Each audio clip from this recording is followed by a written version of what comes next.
the area.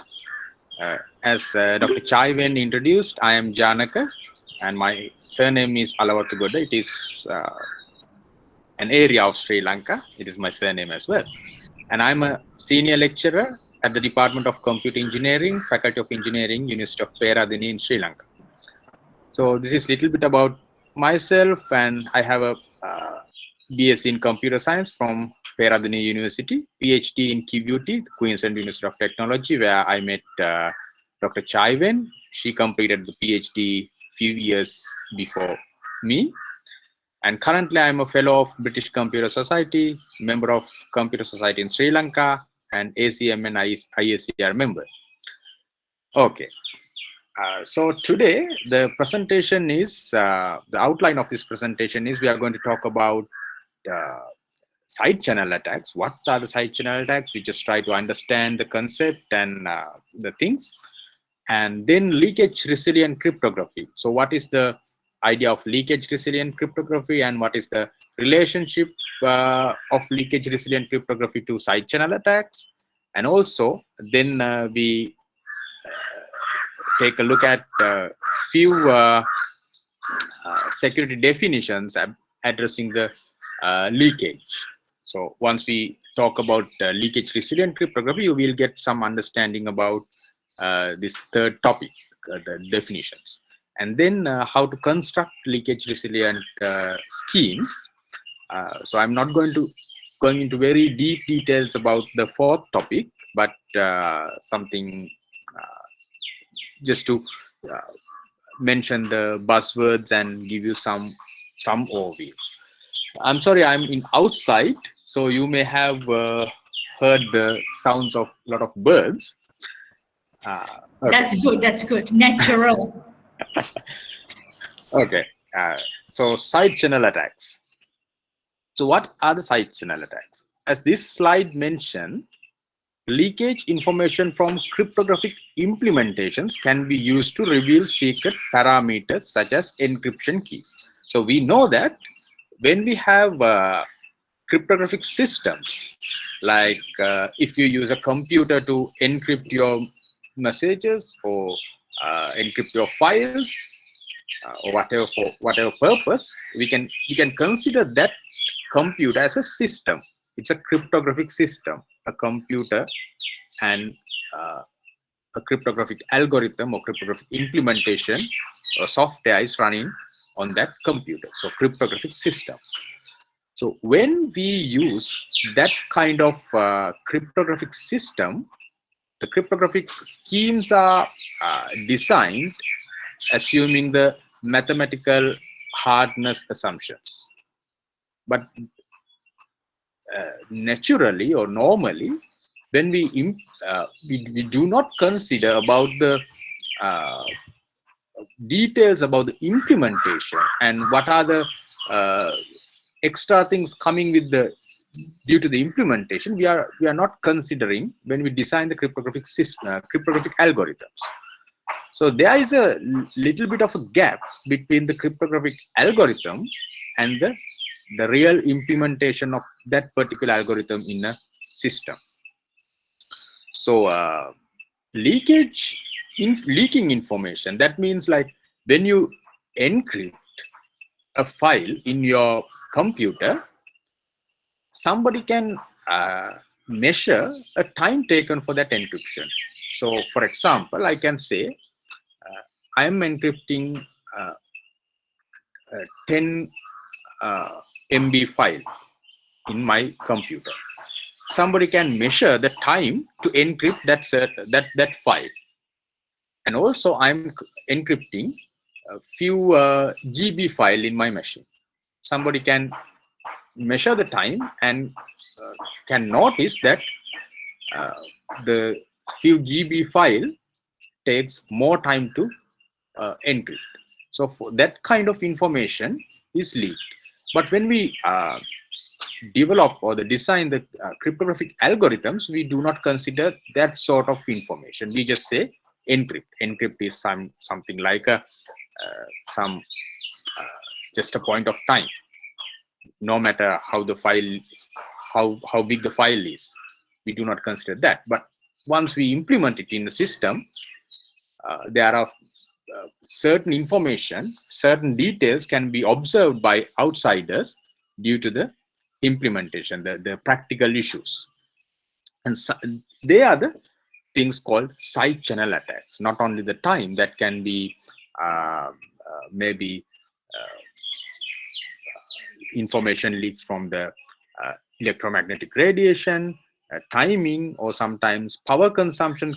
Somebody can use the multimeter and measure the power consumption for that particular operation. That sort of information can be observed by the outsiders when we have cryptographic implementations. So that is a little bit of difference between the actual algorithm and the algorithm's implementation. So we identify that leaking information as side channel information. So that's the term side channels. So side channel attacks are the attacks which are designed, which are done using that side channel information. So side channel attacks are a huge threat on cryptographic implementations such as encryption schemes, signature schemes, key exchange protocols, or whatever.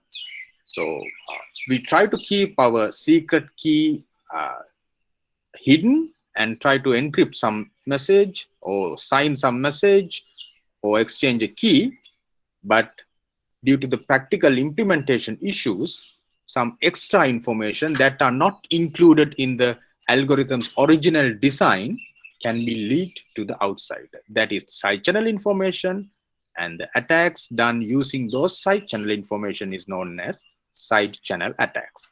I think you can have a very brief understanding about what the side channel attacks are and what is the term, what's the meaning of the term side channels. Is it true? Can you understand that? Hello? Can, sir, Hello? can. Yeah. Okay. So these are some little bit of information, like a pictorial information about side channels. So first I consider here power consumption information. So this is called power analysis attack. So in power analysis attack, what we do is we analyze the power consumption of a system. So it is called power consumption information. So we analyze that, that's why we call it power analysis attack. So here you can see there's a computerized system, computer and cryptographic device that can be smart card and reader, that sort of any information, any device, and using an oscilloscope. Oscilloscope is used to measure the power traces, observe the power traces. Using that, we can observe that in certain times power traces are higher and certain times power traces are lower. So once the encryption operation is taking place in this cryptographic device, we can measure at which point the power traces are higher, and from that higher point at which point the power traces are going to lower. So sometimes there may be a relationship between the power traces and the secret key which is used for the encryption. So whenever the secret key is like in computers, everything is bitwise, like digital 0 and 1. So that means secret key is a set of zeros and ones. So when there's a 0 and 0 comes to 1, there may be a notable fluctuation in the power traces. And once 0 coming to 1 or 1 coming to 0, at that places we may notice like a notable fluctuation in the power traces. So having that sort of information, observing that sort of information for many samples, attacker can come to a conclusion how the secret key is organized, how the set of bits are there.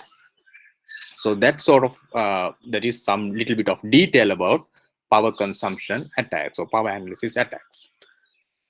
And when we have timing information attacks, so timing information is the side channel and side channel attack is timing attack. So there we can see like a client machine sends a request to the server, and server does some computation in the server side and sends the result. So client request may contain some kind of a message or some known set of bits or something like that, and based on that the attacker provided information, attacker can measure how much time is taken for the response. That means how much time is taken there in the server side to do a certain computation. Based on that, attacker can get some information or can guess what sort of cipher suit is used, what sort of like that means what sort of signature algorithm is used there, what sort of encryption algorithm is used there, how can what can be the length of the key. That sort of information can be leaked to the attacker by measuring this time difference. So that's another way of doing a side channel attack. And data compression information, this is a little bit of a less discussed topic compared to the power consumption or the timing attacks. So I would like to talk little bit about this case. So you can see there's a secret value like ABCD, which I mentioned in red color here. So ABCD is secret information. That secret information is inside a computer. An attacker is trying to reveal this secret. Attacker is given or having a chance to compress this secret information using compress it with attacker chosen input value. So the attacker chosen input value, attacker first say PQR1234 and ask the machine who has a secret to compress that thing and show the length of the compressed value. So what we do is ABCD is a secret value, that is the that's secret value, and it is concatenated with the attacker chosen value PQR1234 and compress it. And now attacker can see the length of the this total product. So here the length can be, we can say it is length 8 as length 11. And maybe attacker is only seeing the ciphertext of this compressed value, or otherwise attacker can see the plain compressed values length, anything. And case 2 is there's the same secret, attacker chooses another input, and at that point attacker chooses ABCD123, and attacker asks the computer, the machine who has a secret, to compress the secret value with attacker chosen input and show the length. So once the concatenation is happened, that is ABCD concatenated with ABCD123, and we compress it, that means that plain text is going to be highly compressed because there's overlap. ABCD is in the secret and ABCD is in the attacker chosen value. So there's a high compression there. So attacker can see the length of that final product is going to be very short compared to the previous one. So that is giving the information to the attacker that attacker chosen value has some overlap with the actual secret. So this is a very small length example, but in a bigger example, attacker can again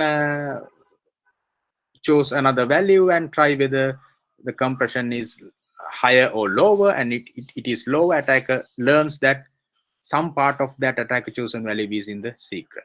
So likewise, attacker can guess the content of the secret by compressing it using the compressing it with the attacker chosen values. Can you understand that idea? Can you? So it is considered long or short? That's considered. Yeah, I mean, hello? Hello, yeah. Yeah, the length of the ciphertext is long or short. I mean, here I just mentioned it to give you some like a very, very high level understanding about this. So that means if the compressed and encrypted length is going to be long, that means there is no good compression happen. That means there is no overlap between the secret and the attacker chosen value. But if it is going to be short, that means there is an overlap between the attacker chosen value and the secret. So then attacker can guess some part of the secret is in my chosen value. Oh. So that eventually attacker can learn information by observing this length. Oh. Attacker is observing the length of the. That's considered side information, right? Sorry? That's considered side informations. Therefore,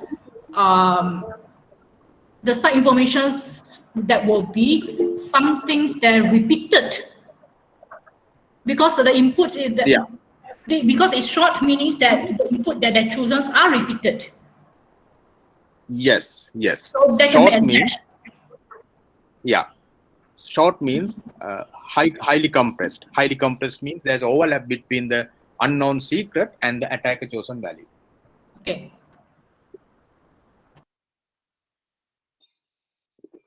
So likewise, eventually the attacker can learn this information. So there are a lot of, not lot, but considerable amount of research has been done on this data compression based attacks. And this type of attacks can be used for our normal internet, can be used against our internet security protocols, like you know that our TLS SSL protocol suite. So if you search for about breach attack, BREACH,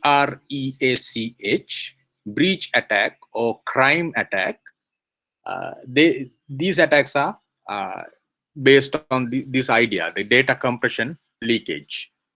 So in crime attack, they are trying to choose the they are trying to steal the encryption keys, I think. And in breach attack, they are trying to steal the security tokens, something like that. So the content they are going to steal is going to be different, but the idea is the same idea. The information leakage is from the data compression. So this is possible attack for our internet security protocols. And the other thing is, this is very technical thing, but and also sophisticated facilities are needed. This is called cold boot attacks. So this is a memory leakage attack. What we do here is, if we perform a memory dump of a computer's RAM by performing a sudden reset and booting a lightweight operating system to dump and contents of the pre-boot physical memory to a file. So that means, like, when we have a computer, what we do is we suddenly shut down it, suddenly disconnect the power, and we can see that the information the files or the information data, so they are, everything is electrical pulses, electrical things. So whatever the data loaded into the this volatile memory, the RAM, they are going to be degraded very slowly. Just after the power shut, they are not going to be completely shut down. The memory is going to be there while that that capacitors are having their charges. So in that time, what they do is shut down suddenly, that power cut suddenly, and then using a light-weighted operating system, try to reboot the machine and take the content in that the cache memory or the RAM, like volatile memories, to a file. So this is called cold boot attacks, and information in the memory, whatever the information like not keep, like we can say remains in the memory after the shutdown, they are trying to get a copy of that thing. So and this is very successful once the temperature is very low. So in cases like if our computer is going to be suddenly checked by some authority, what they do is they suddenly freeze the cache memory and that volatile memory using liquid nitrogen or whatever, and then they can have that set of information loaded there, that degrading that electricity in the devices is going to be lower, so they can steal information for some longer time. So that is called cold boot attack. So it is like whatever the memory is loaded into the device, they are trying to steal a portion of that using this attack. This is called cold boot attack. Can you understand the basic idea about that? I'm also not an expert in this this type of attacks, because this is very like electronic side thing. But the gist is sudden power shut, and there's a certain amount of information in the volatile memory for a short term. They are trying to steal that using a light-weighted operating system and try to copy it into the file. So to have that degrading period little bit longer, they have to freeze the memory using a some chemical like liquid nitrogen to make the temperature very low. Is it clear? Yes. Yeah. So you can search about this information and learn little more information about this, and maybe you can try this. So that's cold boot attack. So these are the different kind of side channel attacks. So first we talked about this power consumption information, and then we talked about timing information and information because of the data compression length, and also this cold boot attack. So there are different types of attacks. So the common feature you can see here is they are not the vulnerabilities, or they are not the bad side of the cryptographic algorithms, but they are because of the physical characteristics of the electronics and our physical systems. So this cold boot attack is basically because of the capacitors and the things we use. And this data compression, that is some theoretical thing, but that is we cannot eliminate it easily. And this timing information, it is also because of the sizes of the file or characteristics of the different algorithms, and time to perform those algorithms in different sizes of data, that thing. And power consumption is also because we use electricity in our devices. So everything is because of the physical things we use, but not the vulnerabilities or bad sides of the algorithms. So that's why we can say, like, there's a gap between designs and implementation. So gap means the cryptographic protocols are designed and their security is proven in various hardness assumptions. So they say, like, if you heard about RSA algorithm, RSA is completely depending on the integer factorization hardness assumption. So there is no known algorithm to factorize large numbers into 2 integer factors. That's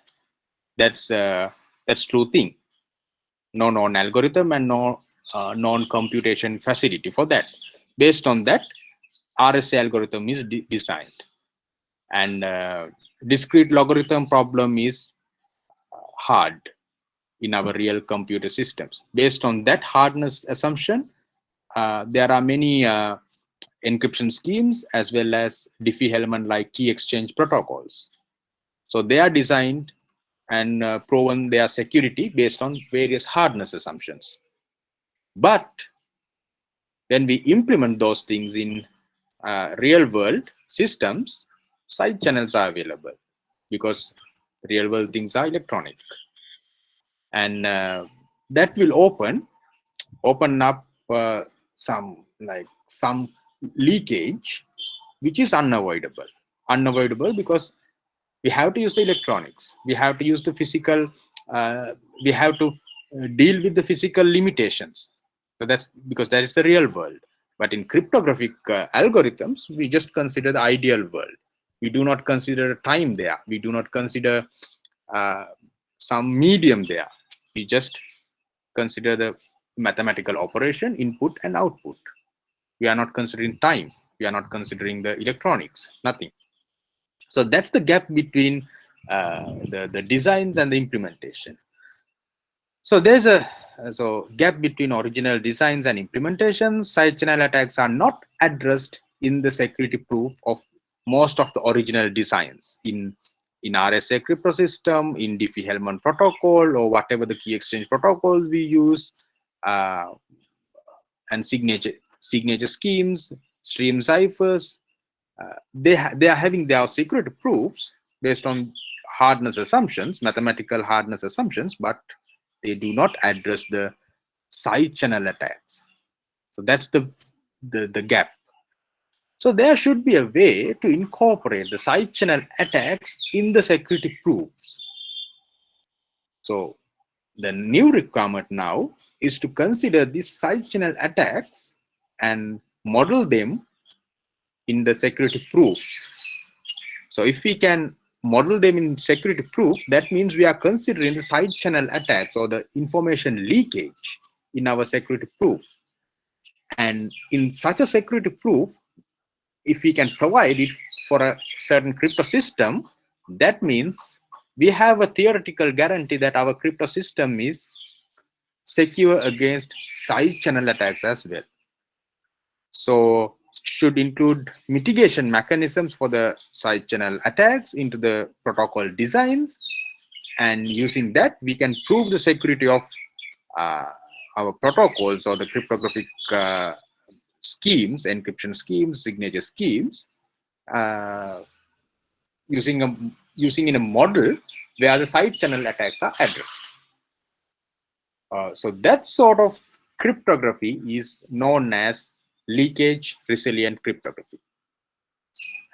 Can you understand up to that point?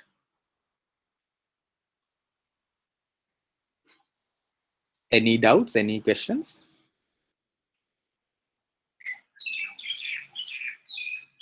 Not for now, sir. Not for now.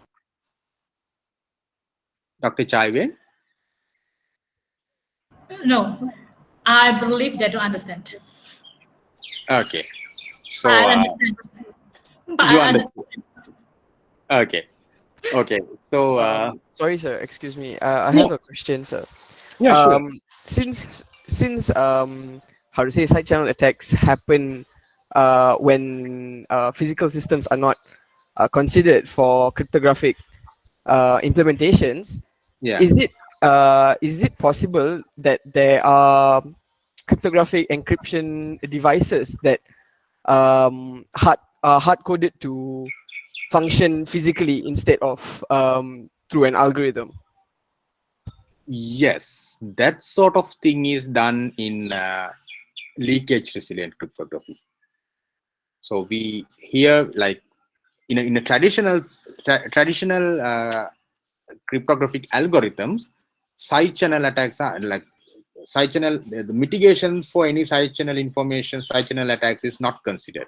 And also the models, security models, like if you have heard about chosen ciphertext attack, chosen plain text attack, or ECK model for key exchange protocols, or any security definition for signature schemes, none of them addressed side channel attacks, leakage attacks. So we have to include the side channel attacks. Certain information about the secret key is going to be leaked. That sort of thing should be addressed in those security models, and the schemes should be developed in a way that they have some mitigation techniques to prevent that sort of leakage attacks. And then this kind of schemes should be proven secure in the new models. That is to be done in leakage resilient cryptography. In traditional cryptography, no attacks are addressed in security models. No mitigation techniques are there in the schemes.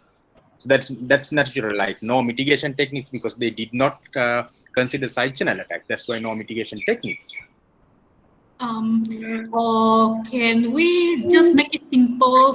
In other ways, we can say that the existing models, when they design a ciphers, they will not consider the side channel attack. Yes, that is models. true.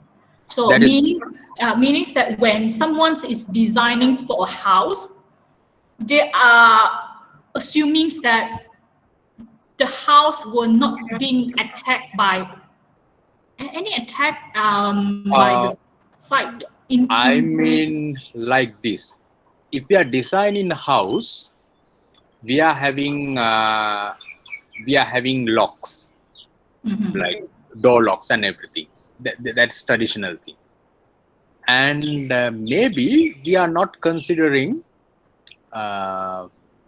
let's say, like attacker can come from any, like from the roof. From the roof, yeah, from the roof. Or sometimes, like, we can say, when there is a wind, big wind, certain parts of the roof can be just lifted little bit, and somebody can come to that place and look at in the house, but that is not in the original design of the house.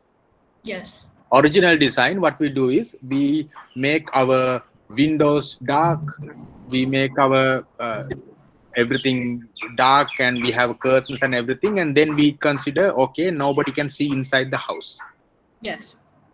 But in that way, like, there's a wind, because of the wind, roof is going to be lifted little bit, and from that gap somebody can look into the house from a nearby tree. Likewise, that is not addressed in the original design.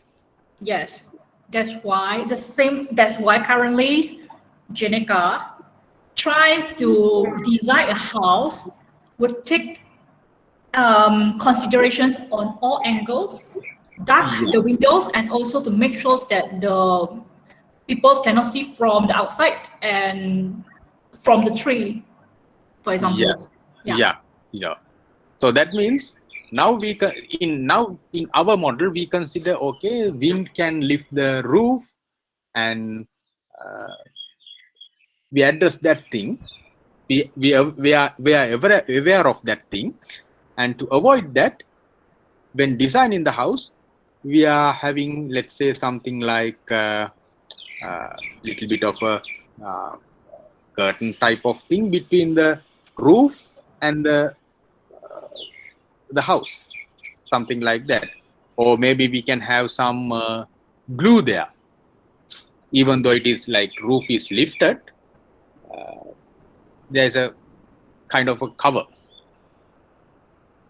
So that sort of precautions to be addressed, to be added to the original design, because we are aware of the attack. So that's why we include some other tools to prevent that attack. that is leakage resilient cryptography and leakage resilient constructions coming. Yeah, the house is the cipher. Just imagine that house is cipher. House is the, yeah, we can say house is the cryptographic system. Yeah, cryptographic system. The And cipher is, in that case, in that example, cipher is the plan of the house. the security is the pants of the house. I mean, the cipher, the cryptographic algorithm is the plan of the house. Yeah. In the plan, we do not consider the winds or anything. It is the structure and everything, but not the wind. Wind is a side channel kind of thing. Once the house is established, house is built, we can experience the wind and the effect of the wind. So that can be like the same house in hillside or middle of the country is far more safer than the same house in the beach. In the beach, there is more wind coming from the sea, and because of that, the roof is going to be lifted higher. But inside the country, that is not happening much. So that means side channel thing is because of the physical. It is coming from the effect of the outside characteristics. So house is the cryptographic system, and side channel attack is the wind. And precaution we take is whatever to cover or the mitigate that roof lifting thing. Clear? Is it? Yeah. Yeah, for me. So Saga, Wida Saga, any questions? No, doctor. Very clear. Very clear. Okay. So now we talk about leakage resilient cryptography. So leakage resilient cryptography is the provable security against side channel attacks. So earlier we do not consider side channel attacks in our security models. So there are no prevention mechanisms are used in the cryptographic implementations.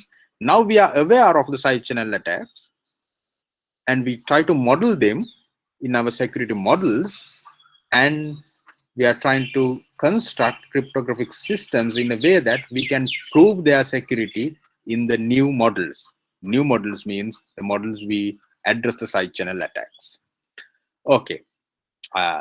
What is the side channel attack? It is a basically information leakage of the secret key. That is the bottom line idea. The construct cryptographic protocols in leakage resilient manner, that means include mitigation mechanisms for side channel attacks into protocol or cryptographic scheme designs. So that is what we are trying to do. So we prove that even the presence of certain amount of information leakage, a cryptographic protocol is secure. So according to the definition, defined security statement, like that is depending, like we can use CPA security, chosen plain text attack security definition for an encryption scheme, chosen ciphertext attack security definition for an encryption scheme. Whatever the security definition, we are trying to satisfy that security definition even with the leakage information. So that means, for an example, if you are considering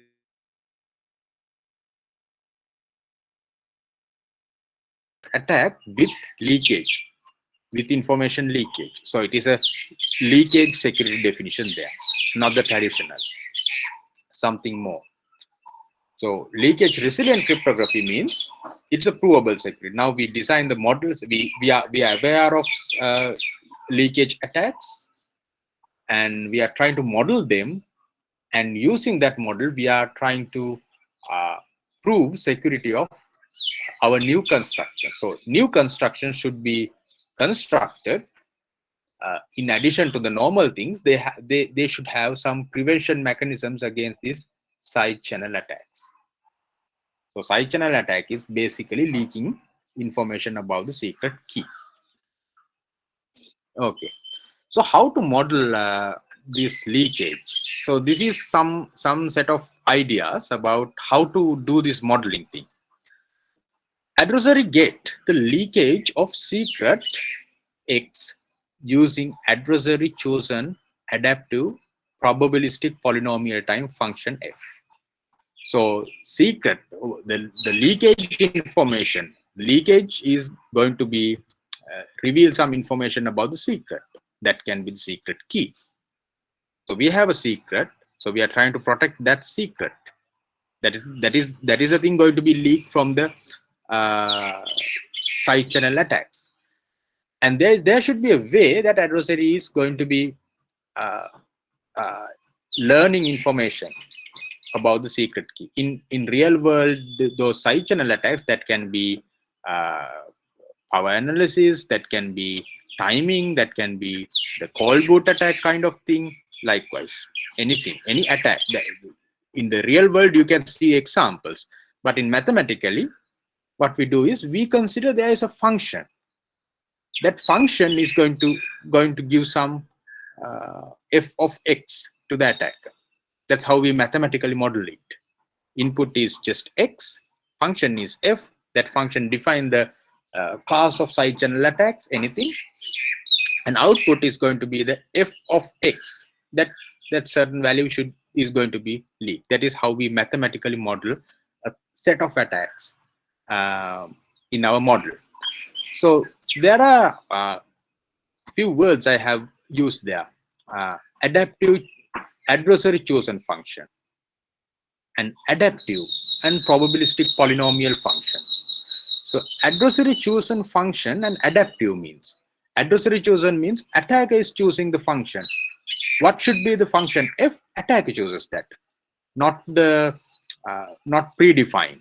Attacker chooses by its choice. That means provides more control to the attacker to choose a leakage attack. So for example, attacker has if there's a cryptographic system, attacker has the ability to choose whether to perform a power analysis attack or timing attack or cold boot attack on that system.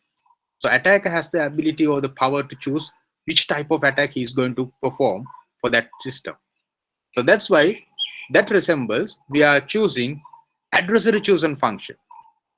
That resembles, okay, adversary has the ability to decide which type of attack is going to be performed there. And adaptive function. Adaptive function means once the attacker learns some information about the secret key, attacker can use that information, the learned information, and again design another function to get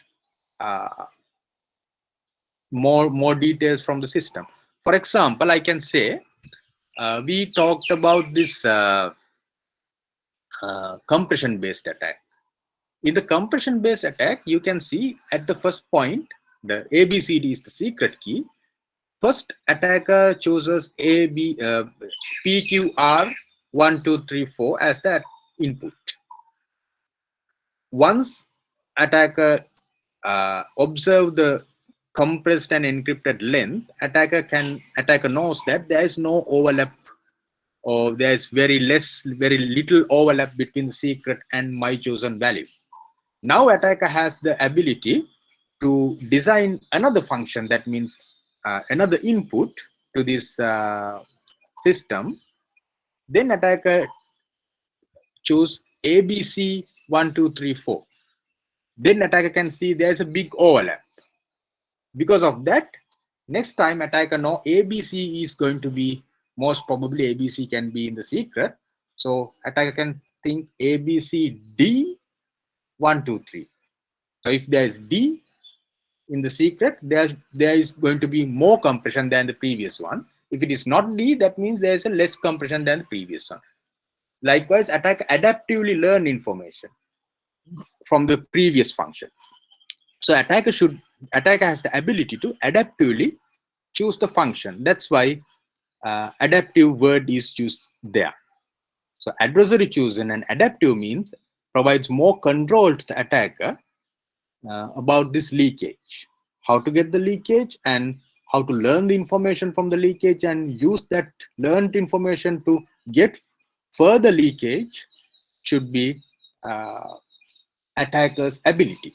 So that ability is going to be resembled using these adversary chosen adaptive functions. Is it clear?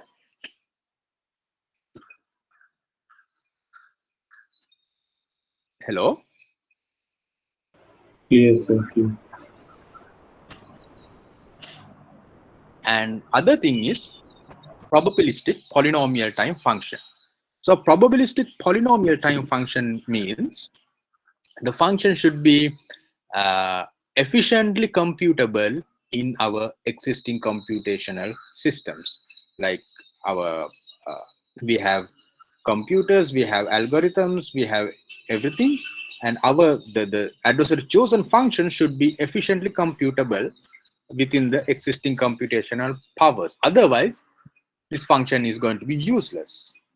Like for example, if we are going to do a cold boot attack, sorry, not cold boot, let's say like brute force attack for a 1024-bit secret key, that might take many number of 100 years. So that sort of function is going to be useless. It is brute force. It is like taking exponential time. So this function should be efficiently computable. So within limited number of days, number of maybe months, output should come. Otherwise, this type of function is useless. So efficiently computable function, it should be adversary chosen and adaptive function. So in that way, we model a wide range of side channel attacks like compression based, power analysis, timing, cold boot. Likewise, wide range of attacks we model using this kind of single function. So now at this point, we are not considering, we don't have to bother about which type of attack is this, but we only consider, okay, it can be any attack, but ultimately attacker is getting some information about the secret key. And there are few characteristics about this leakage function.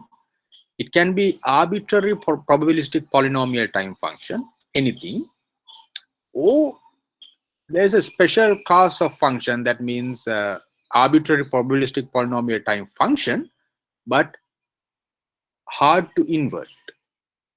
So that is another type of functions we use in side channel attacks. So this second type called auxiliary input model, I'm not going to talk deep details about this thing. For the time being, we have to understand, okay, this leakage function is arbitrary probabilistic polynomial time function. It can be any function, or it can be in a set of in a class of functions like hard to invert functions. It can be, but generally it is probabilistic polynomial time function. That means efficiently computable function. And input to the f. So here in the previous slide, we know that input to the f is x. X is the secret. Input to the f can be the entire secret, entire x value, or it can be a part of the secret. Let's say like x is 100 bits. Input to the f can be either 100 bits, that means entire secret, or it can be part of the secret, maybe 10 bits. And other thing, output amount of the function. Output amount can be bounded, like for a one occurrence. So let's say like after computing f of x, the output amount can be this much of bits. there's a bound, 10 bits, 100 bits, or likewise. And it is called in terms of like memory or retrieval. That means memory means if the secret is 100 bits, bounded memory means output can be bounded, but it is lower than the secret key size. If the secret key is 100 bits, if it is in the bounded memory model, that means secret bound can be 10, 20, 25, 30, 70 or something up to 100. But it can be bounded retrieval model. Bounded retrieval model means f of x, the length can be, even the secret key is 100 bit size, retrieval bound can be 150, 100, like, or 200 likewise. The idea is, in a bounded memory, that means the amount of the secret key is going to be bigger than the amount of bits adversary is going to be learned from the side channel attack. For an example, cold boot attack, we can say it is bounded memory kind of thing. There's a certain bound, like there's a certain secret, but from the memory dump, always the attacker gets some portion of the information from that original memory. So it is always going to be the less than the size of the memory. So cold boot attacks are in the category of bounded memory attacks. But bounded retrieval, that means not the like maybe a secret key is some certain size, but attacker may learn some information, like different information about the secret key. It is not the set of bits. It can be the some length, like timing for certain ciphertext. Likewise, many information that can be either useful or either useless, but many information. So that means that in that model, bounded retrieval means not less than the size of the secret, but many information can be learned by the adversary. That is bounded thing. And continuous. Continuous means output of the function continuously over a finite number of leakage occurrences, adversary learn information. That means in the bounded model, that means only once the adversary learns information. Only once. There is a bound. But continuous, adversary now learns once, and another leakage occurrence is f of x there, another leakage occurrence is there, another leakage occurrence is there, like over a finite number of leakage occurrences, adversary learns information. But importantly, not that for a particular leakage occurrence, there is a bound. It is bounded for one occurrence. And for the next occurrence, again, there is a bound, but another occurrence. Likewise, continuously, leakage occurrences are there. And when to apply the leakage function? So maybe it can only before the security challenge. For example, in a CPA attacks, chosen plain text attacks, challenge is adversary adversary chooses two messages M0 and M1, and the system takes randomly takes one of them and encrypt and say the adversary to guess which message is encrypted. That's the challenge. So when to apply the function, leakage function, it can be only before the challenge, like the challenge ciphertext is issued, only before that, or it can be even after the challenge ciphertext is issued. When to apply? So that's sort of different characteristics and differentiations in this leakage function. So this can be little bit like less clear thing for you because you are hearing this for the first time, but I will share the slides with you. You can when you read more research papers about leakage resilient cryptography, you will eventually find we can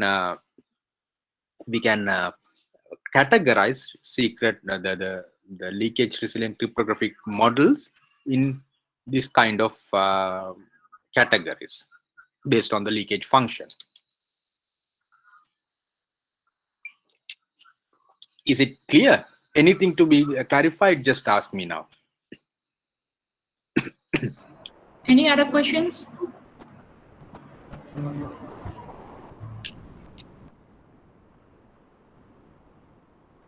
So basically, it's no questions. There will be have two options, whether they understand or they don't understand. Yes, yes. Yeah. So here the thing is like, I think you understood up to this point. We model the leakage using a function. The function can have many characteristics. It's like arbitrary function or a special class of function, an input to the function. It can be different, like entire secret or part of the secret. Likewise, different characteristics. So that is depending on like how we are going to model the side channel attack.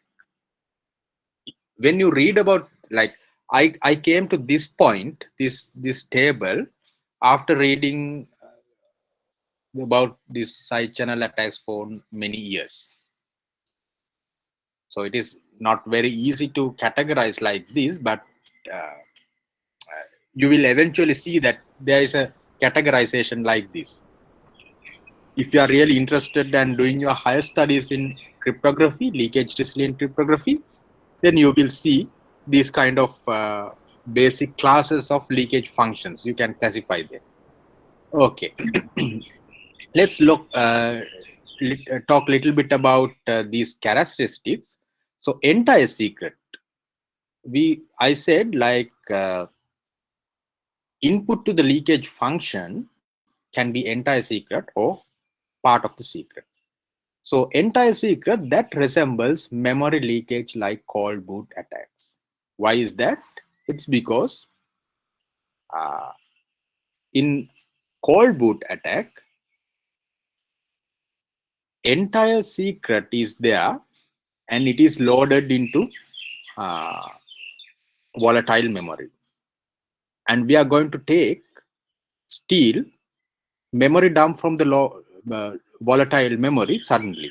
So that means we are stealing information about the entire secret. We are accessing the entire secret, but we are not getting the entire thing. We are getting part of that. So we have the basically access to the entire secret there and part of the secret. What's that mean? Leakage happens due to computations. That means like timing attacks, power analysis attacks. So timing and power analysis kind of things are happening. That differentiations, the power analysis like the electromagnetic, like electric pulses are going and timing changes are happening because we are doing the computations. So for a particular computation, part of the secret is going to be loaded into the memory, entire secret or part of the secret. That is that is happening due to the computation, not because of anything. That is another class of side channel attacks. Not the cold boot attack is stealing from the entire memory, but due to the computation, whatever the information needed for that particular computation is loaded into the memory. So from that part, we are stealing. So that's why we say part of the secret. So depending on the way we model different types of attacks. So here in this slide, I mentioned entire secret. If we say input to the leakage function is entire secret, that means we are modeling attacks like cold boot attacks which steal from the entire memory. But if I say like input to the secret function, the leakage function is part of the secret. That means I am addressing attacks like timing, power consumption, or maybe electromagnetic radiation. Likewise, anything uh, that happens due to the computation.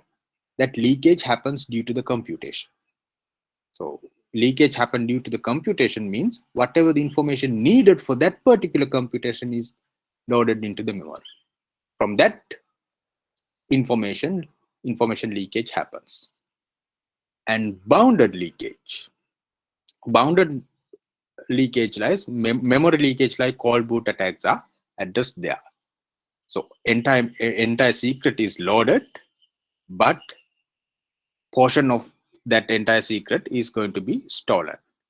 And continuous leakage means leakage happens over and over. In the call boot attack, it's only once, because the memory is going to be the memory information, the electrical information loaded into the volatile memory is going to be degraded over the time. So we can only steal it once. The next time it is going to be further degraded.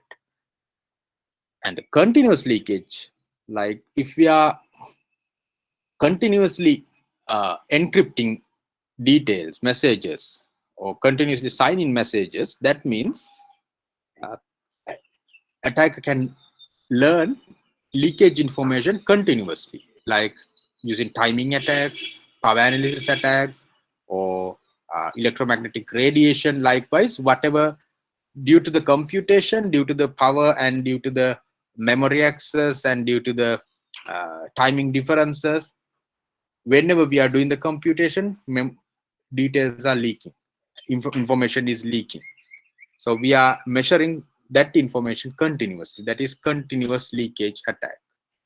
An auxiliary input model. So I'm not going to talk about auxiliary input model at this point, because I think it is better to understand bounded and continuous leakage at this point. But there is auxiliary input model.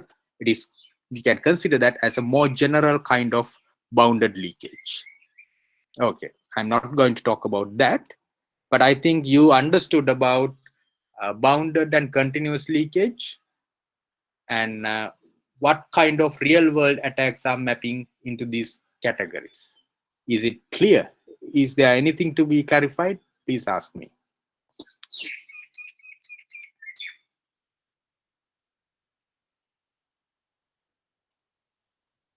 Hello? They have a questions at the chat. Says that is the SCAs will be really helpful to attack Bitcoin miners?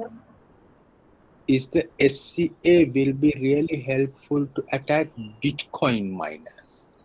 I don't know about that. Maybe side channel attacks, but side channel attacks, like we have some kind of there are certain side channel attacks which can be performed very remotely, like these compression based attacks, or timing attacks, certain timing attacks.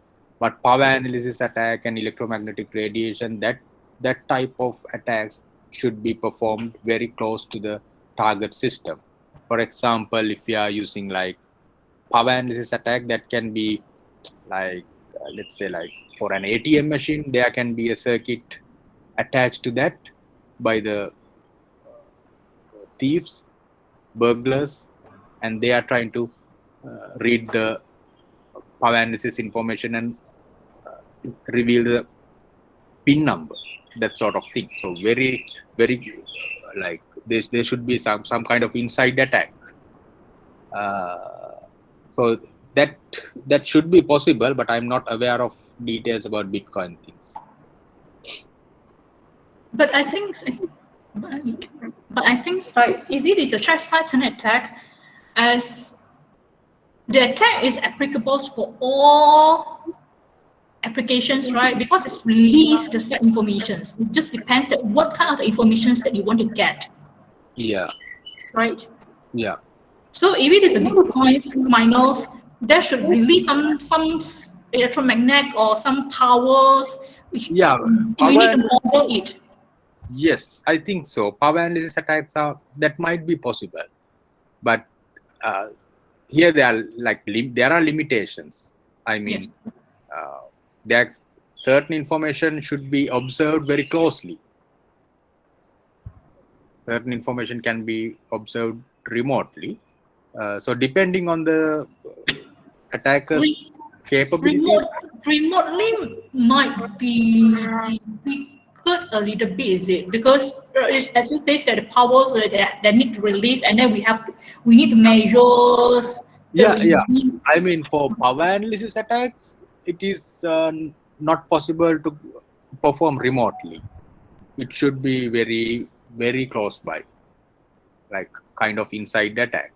And also electromagnetic radiation, that sort of things may be very close by, but I don't know, like there are many machineries to capture electromagnetic radiations, and there are certain machineries that emits very big electromagnetic radiations over the countries.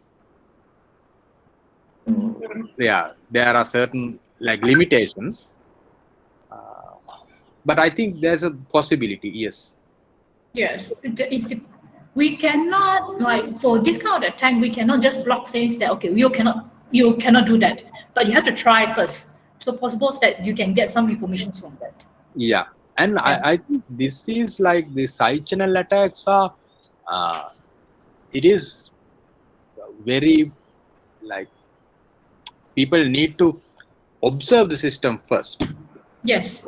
Observe the system and find the vulnerabilities and ways to get the information, and then only they can design a side channel attack. Maybe there is like some access to the system with an insider, or sometimes like anything, but thorough observation should be there. I'm not an expert of performing these side channel attacks. uh, it is more hardware and electronic side thing. My area is mostly this leakage resilient cryptography, like how to model these attacks and how to uh, like do the security proofs against these new security models, and how to construct new constructions. Dr. Janeka works the modeling, means that they model it in mathematically way, Yes, right? the modeling means Yes. the things I mentioned in this slide 11, 12, and 13. So we model how to model the side channel attacks, certain classes of side channel attacks, how to model this. This is called modeling. And unfortunately, this is the very least understood part of the lecture. Never mind. They're just general informations for them. Because that's just a degree level, so they need to know the basic information. So if they want to have more, they have to dig the information.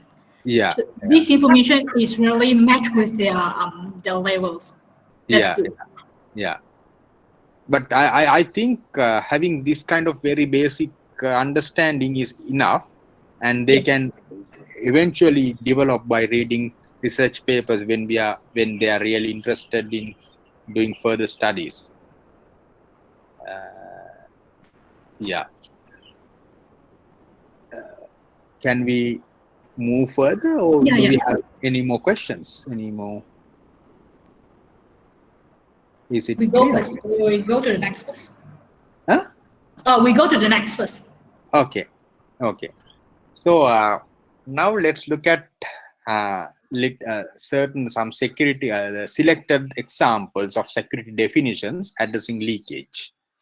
So this is one thing: chosen ciphertext leakage attacks.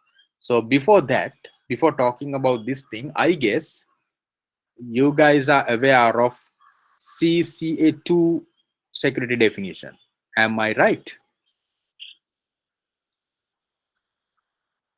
One. CCA2, adaptive chosen ciphertext attack. Are you guys aware of that? Crypto. You study about this thing? Because I'm not teach the crypto for CCA to. But I'll not teach them the crypto. Before that, I teach the crypto. I will teach about this thing. CPA, CCA2.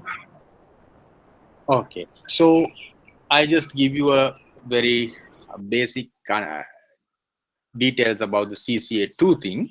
CCA2 thing is first the challenger chooses public key and secret key using a key generation algorithm and sends the public key to the attacker. That's first point, like this. And then attacker is asked for decryption of ciphertext C and using the the secret key SK. Don't look at the leakage function thing and this lambda bit thing. Adversary ask the challenger to decrypt adversary chosen ciphertext. So what the challenger does is challenger decrypts adversary chosen ciphertext and give the plain text to the adversary. And at some point, that's the challenge point, adversary chooses M0 and M1, two different messages, plain text messages, and send them to the challenger. And what the challenger does is challenger randomly picks either M0 or M1 and encrypt it and send the ciphertext to the adversary. Now adversary can again learn information about the secret key by using like asking the system, the challenger, to decrypt certain ciphertext. But note that this C star is not going to be asked by the adversary, because if adversary asks that, that means adversary obviously get the information, like obviously get the decryption of that, which message is encrypted. So without that, adversary can ask any chosen ciphertext to the challenger and ask the decryption of them. After that point, adversary issues his guess which message is encrypted, either M0 or M1. That is CCA2, or chosen ciphertext attack, adaptively chosen ciphertext attack. Adaptively means even after giving this challenge message, adversary can again ask for the decryptions. That's why we call adaptive. Even after that challenge, adversary is given the capability to ask for ciphertext decryptions. So that's a CCA2. But in the case of leakage resilient definition, we can modify this in a way that once the adversary first point happens, the adversary is given the public key, an adversary can ask decryption of any ciphertext, and in addition to that, in addition to the capability given in the CCA2 security challenge, adversary can learn at most lambda amount of bits about the secret key using a leakage function F. So what it does is, at the system side, the challenger side, challenger decrypts the C, the adversary chosen ciphertext, using a secret key SK, and also computes F of SK. F of SK is computed, and at most lambda amount of bits are given at that time. So what adversary gets is decryption of the C and lambda amount of bits of F of SK. That thing happened for a number of times, and challenge is asked. Adversary outputs two messages, M0 and M1, to the challenger, and challenger picks one and encrypts it and give to the adversary, and adversary repeats again the point 2. That means decrypt, asked to decrypt any adversary chosen ciphertext, and adversary chosen Fs are provided, F of SK. This F is provided by the adversary. This is adaptively chosen probabilistic polynomial time function, as mentioned in my previous slide. Likewise, adversary learns information. And in this security definition, you can see, may I ask this question? What type of leakage side channel attacks, give an example, what example side channel attacks is addressed in this definition? Can anybody answer? If you want to look at this slide, if you want, please take a screenshot of this.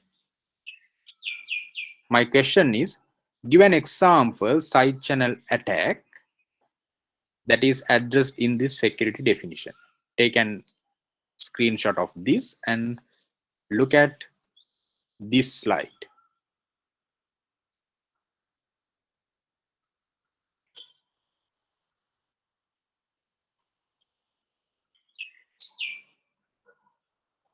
So here Either Yeah. the entire secret. Huh? Okay, you look at the previously Dr. Janeka give you guys about the CCA2 model. So you guess which one, which the models they're going to use the which attack that the models will address, is it? Okay. Characteristic, the leakage functions. 1, 2, 3, 4, 5. There are 5. Choose one. Is it?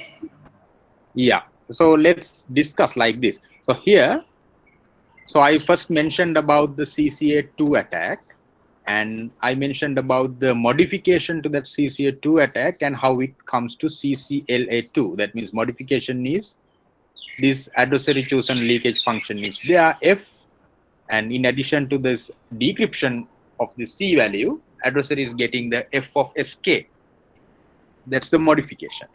And looking at this, you can see, so I'm asking questions.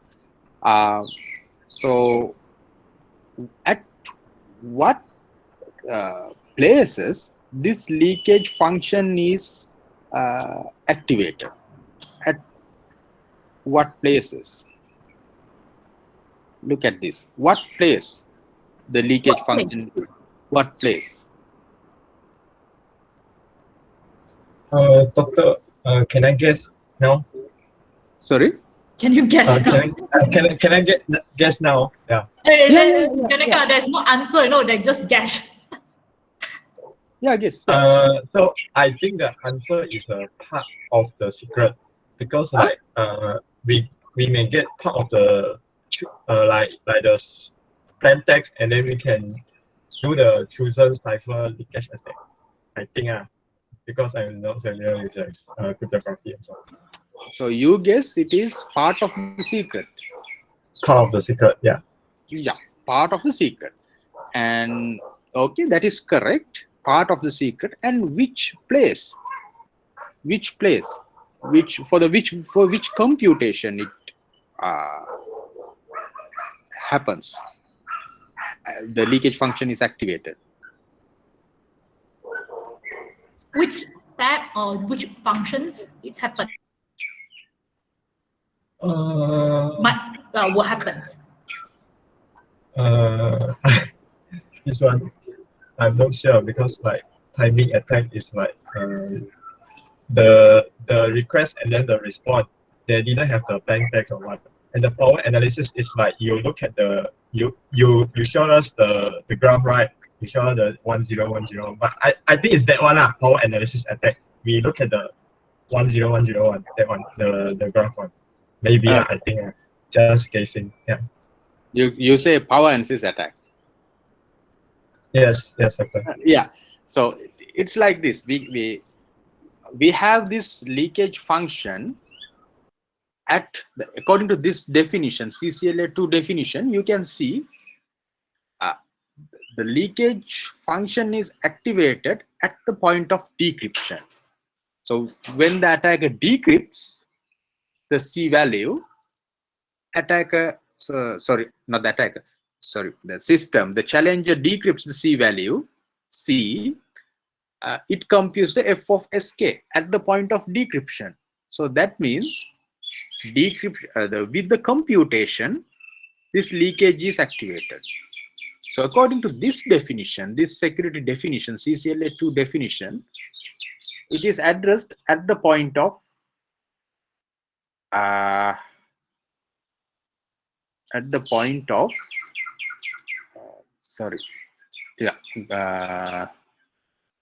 leakage happens due to computations. Leakage happened due to computations, correct?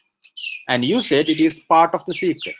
Mostly, like leakage happens due to computations, the secret which is needed for that computation is loaded there. So leakage is happening from the part of the secret. Okay, that is correct. You are correct.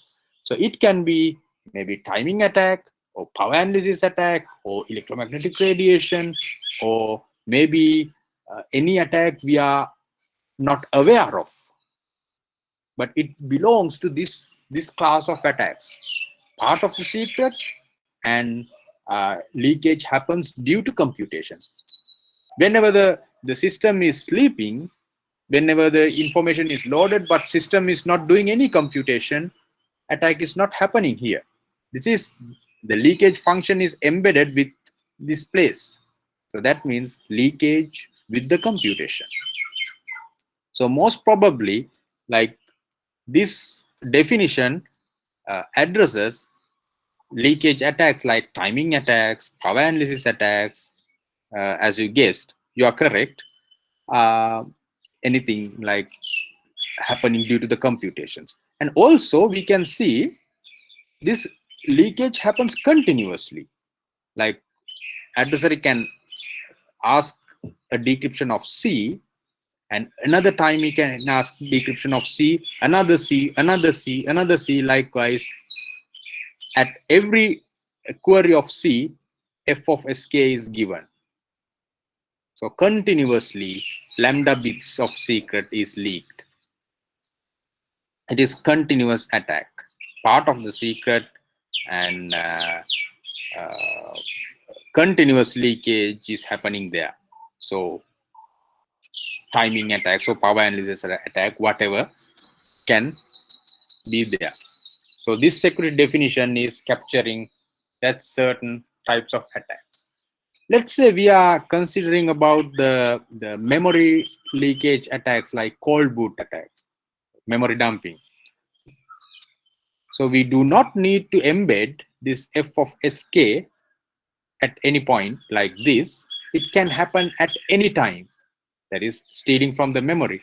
But the major consideration there is the lambda limit, not where. Here only computation leaks information, but there no computation. We are not considering any computation, but we are just stealing from the memory at once. So in that case, we can just mention, okay, f of sk bounded by lambda is going to be leaked. That's it. So there the main consideration is the lambda bound.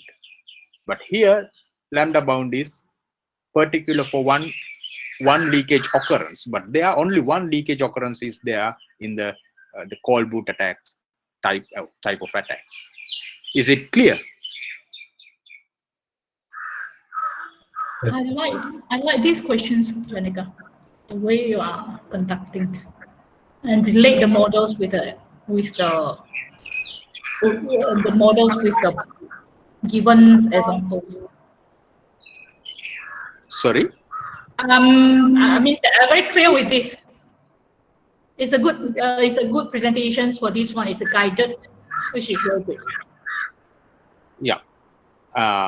So I mean, there are no like exact definitions. Like we know the characteristics of leakage functions, and input to the leakage function, output of the leakage function, when to apply, different characteristics. And based on that knowledge, we can embed, we can use the leakage function in a way that we want to design, or like we address certain leakage attacks, certain side channel attacks. So that's why I mentioned in this particular definition, it is like continuous leakage attack, like power analysis or timing or whatever. But if it is going to be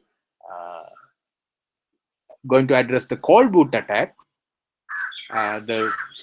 what we have to consider is we do not need to consider about the place to have this leakage function. We just have to say f of sk is there, and lambda amount of the bits are going to be leaked from that leakage occurrence. Only one leakage occurrence in that scenario.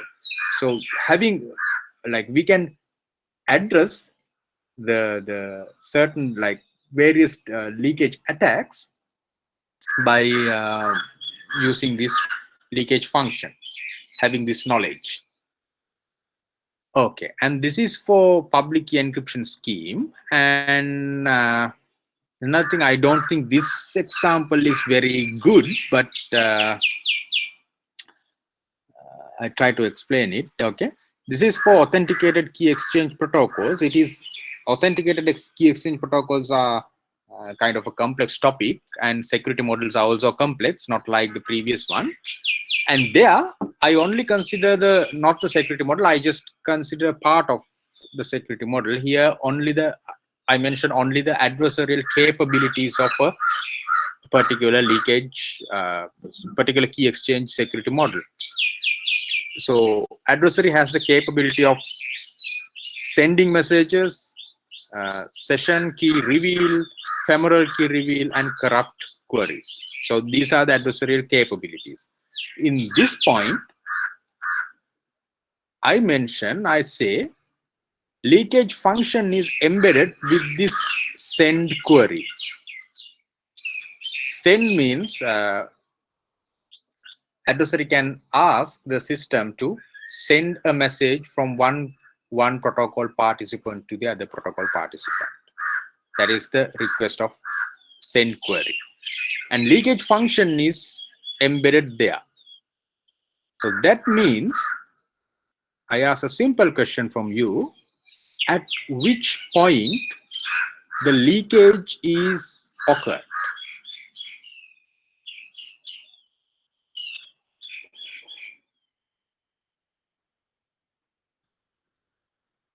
At which point the leakage is occurred? Can you guess?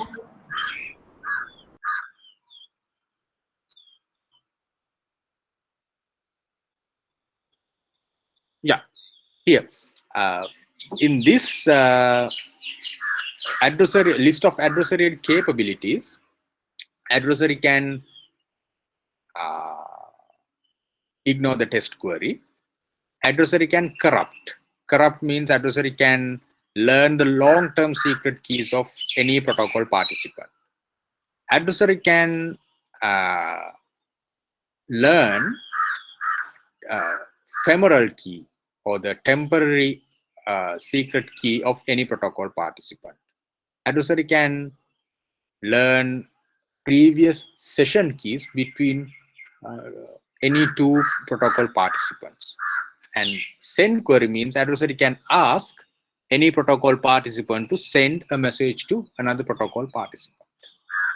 So these are the adversarial capabilities.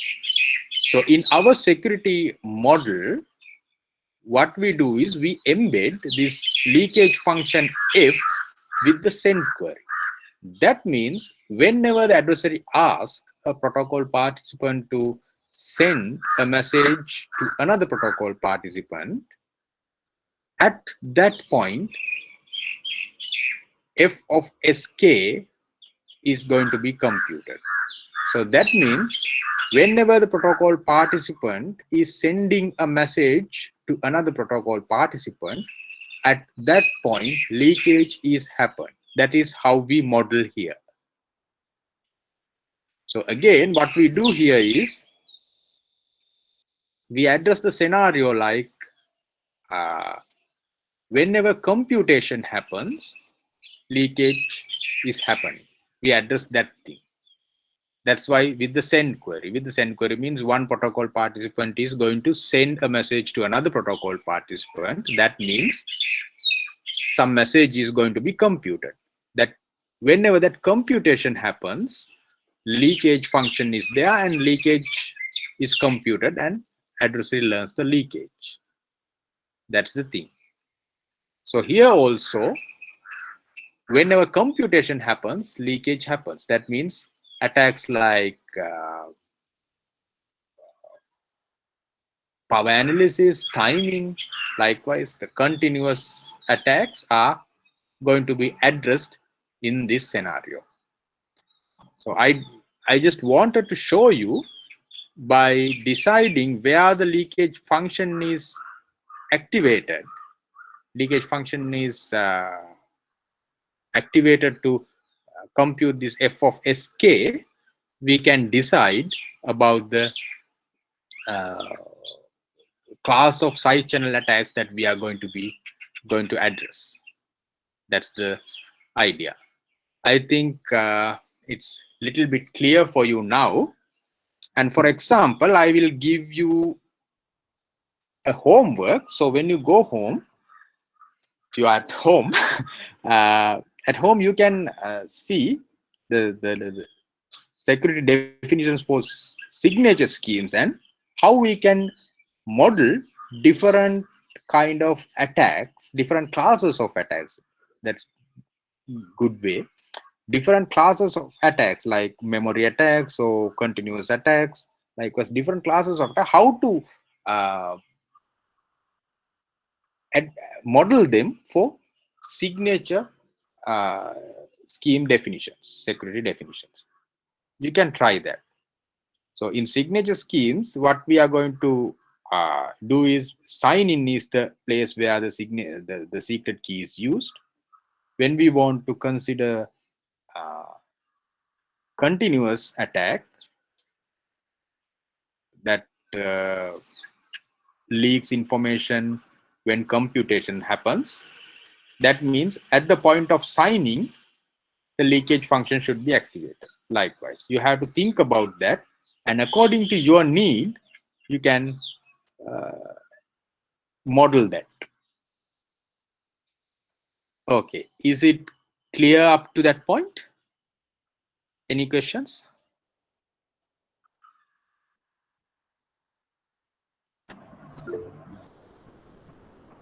No questions? No questions. Okay. Okay, so that is about modeling leakage attacks, side channel attacks. And then let's very briefly look at leakage resilient constructions. How to construct leakage resilient things. The basic idea here is a certain amount of leakage from the secret key should not enable the adversary to win the security challenge with a non-negligible probability. The security challenge is varying depending on the base security definition. So what I mean is here, if we take this example, the base security definition here is the CCA2 security definition. CCA2 security definition is the base security definition. So what we have to model is like allowing the certain limited amount of information about the secret key. That means f of sk with the lambda amount bound, allowing that information should not enable the adversary to win the security challenge defined by the CCA2 challenge with a non-negligible probability. That's the thing. So that can be any security definition like CCA2 or CCA or CPA or any key exchange security definition like ECK model or whatever, and any signature security definition, anything. Certain amount of leakage is available to the adversary, and even though that is available, adversary should not be able to break the security defined by that particular security definition. That is the basic idea of leakage resilient constructions. We have to construct schemes satisfying that basic need. So there are common tools to be used. One is called randomness extractors, pseudo-random functions, hash proof systems. Likewise, there are certain tools, common tools are used. Like whatever we have to do here is we have to we should have the secret key, and certain amount of leakage is also allowed, and still even though the adversary have that certain leakage amount, adversary should not be able to distinguish the secret key from a random one. That is the adversary's ability to distinguish it from a random thing should be minimal. That is the need. So we have to mainly that generally we can with the common sense we can think we have to, as much as possible, we have to random look, like pseudo random, make it pseudo random, the secret key, make it pseudo random, look like random thing. Adversary cannot distinguish it whether it is a random one or the real thing.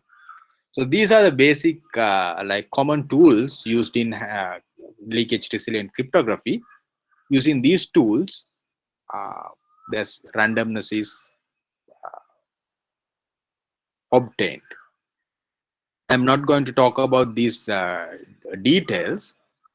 And leakage resilient schemes, there are many leakage resilient schemes, like symmetric key encryption schemes are there, leakage resilient stream ciphers, block ciphers, and public key encryption schemes. There are a lot of leakage resilient public key encryption schemes and signature schemes.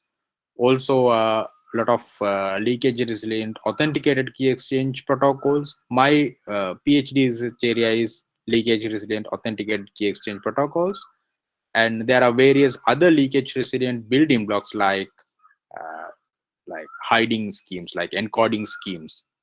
Whenever a value is given, that value is encoded into 2 or more portions and keep it random looking.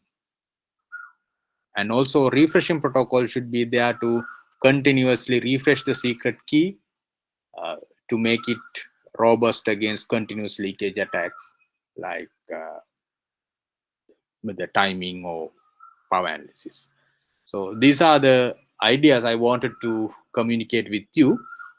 I will share the slides with Dr. Chaiven, and she will share with you.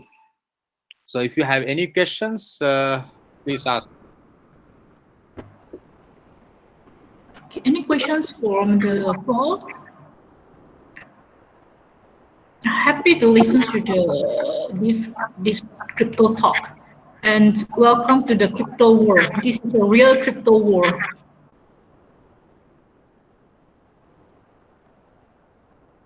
So any questions from the floor?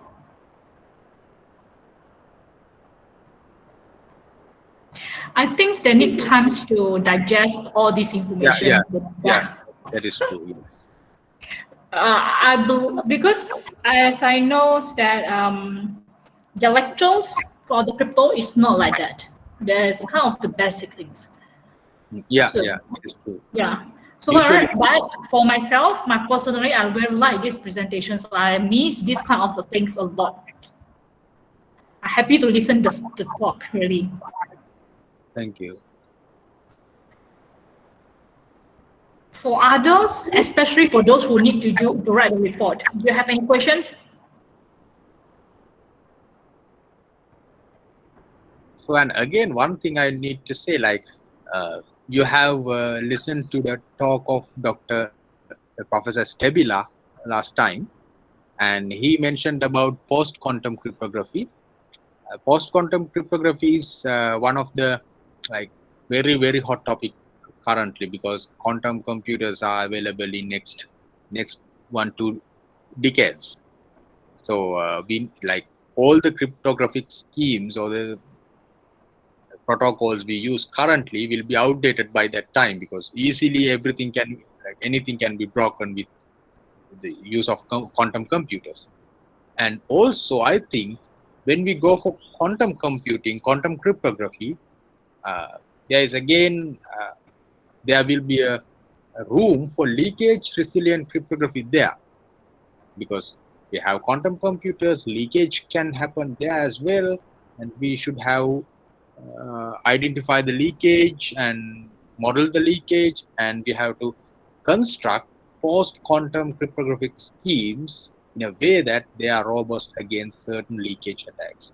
I'm not aware of whether these leakage mechanisms or the functions and these ideas are still valid there, but somehow I think there should be a leakage resilient cryptographic thing is should be there in the post-quantum era as well. But I think the protocols that they sent to the competitions, right? I don't think they include these site informations attack. Yeah, most probably current focus is to provide the construct post-quantum things like quantum safe stuff. Yes. That's the main thing. But once the quantum computers are available, leakage resilient things should be like there. Now the quantum computers are not available, but in future, I hope leakage resilient post-quantum will be in future, maybe like in next, like in 50 or 30 next few years. I think I believe that they will have a lot of the leakage resilience thing research about for the post-quantums. Yeah. Once the quantum computers are available in the real world, leakage resilient things should be there in post-quantum era as well. So in next 30-40 years, there will be a necessary for leakage resilient again. We really can do this research together for that. Hopefully in future. Yeah, I think we have to like reshuffle most of the things, but I'm not aware of post-quantum stuff very much. Yes. But I think I just have this idea like we need it, but I'm not aware of how to model and how to construct in post-quantum world. Yeah, because the ways post-quantum are different with RSA. Yeah, that's the future work. Yeah, it's a future work. Okay, any other questions? Right. If no questions, then we end for the talk for today. And we thank you, Dr. Janeka. So we hope that we will have more future collaborations in futures. Yeah, sure. Okay. If you don't have anything, then we end of the class. And we thank you, Janeka, again. And goodbye, class. Goodbye, Janeka. Thank you so much, Janeka. Thank you very much for inviting me, and hope to collaborate with you and your students in future as well. Thank you very much. I also invite you for our conference is ready, so I hope you will be part of our members. Sure. I'm happy to serve there. Yeah. Okay, if nothing, then thank you, everyone.